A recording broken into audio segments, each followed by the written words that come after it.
So solar technology has been around for many years, actually. And in the last few years, the solar costs have really started to decline or continue to decline, and the solar industry is really taking off. But we still see 6 myths that are holding people back from going solar. Today, we'll explain those for you. So the first myth is that solar is too expensive. Well, I've worked in the solar industry for several years now, and the costs have come down drastically.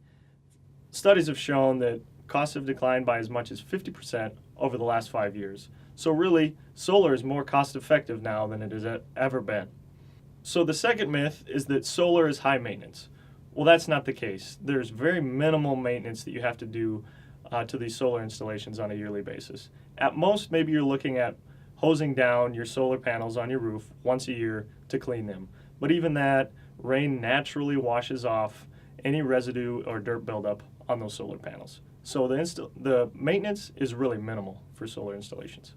The third myth is one that I get quite often, and it's that I need to live in a desert to make solar viable for my home. So that I need to live in a very hot place with lots of sunshine. Well, that's not the case. There's plenty of sunshine across the country to go around and to make solar viable really anywhere. For instance, North Carolina, who isn't exactly well known for its solar resource, Oregon, the same thing, not exactly known for sunny days. Those are both very active states for solar now and plan to be for the future. So the fourth myth is that you need a big battery backup system and that my solar installation is going to produce unreliable power. Well, that's not the case. You always have that grid backbone, that reliable grid power there to support your solar energy, your solar installation, when it's not producing enough power for your home, for instance.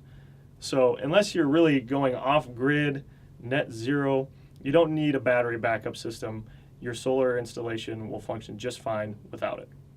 So the fifth myth is that I should wait to install solar. And that's not true. The time is really now. You want to take advantage of the incentives and the policies that are in place now. So the sixth and final myth is that my solar installation will not last. Well, that's not true. These are long lifetime systems, actually with a lifetime between 25 and 30 years. And the warranties for the solar panels generally match that time frame. So longevity with solar is generally not an issue. So those are the 6 myths of solar debunked and explained. But we'd still like to hear what you think are the biggest myths in the solar industry. So hit us up at #SolarHood on Twitter and join the conversation.